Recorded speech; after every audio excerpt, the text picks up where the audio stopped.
Meski tingkat daya saing dan indeks kemudahan berusaha masih rendah, Indonesia memiliki potensi besar untuk merebut peluang pasar bebas ASEAN atau masyarakat ekonomi ASEAN. Potensi itu tidak hanya sebagai pasar, tetapi sebagai basis produksi bagi komunitas ASEAN. Indonesia menghadapi masyarakat ekonomi ASEAN dengan harap-harap cemas.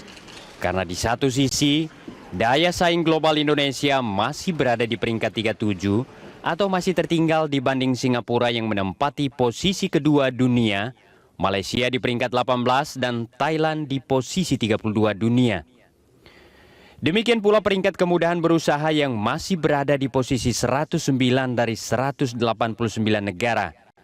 Jauh tertinggal dibanding Singapura yang menempati peringkat pertama, Malaysia di posisi ke-18, Thailand di peringkat 49, Vietnam di posisi ke-90, dan Filipina di peringkat 103. Namun di sisi lain, Indonesia memiliki daya tarik investasi dan perdagangan yang cukup besar.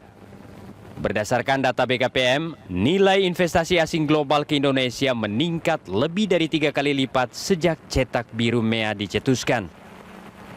Konferensi Perdagangan dan Pembangunan PBB bahkan mencatat penanaman modal asing ke Indonesia pada tahun 2014 sudah mencapai 22,6 miliar dolar dengan laju pertumbuhan sebesar 20%.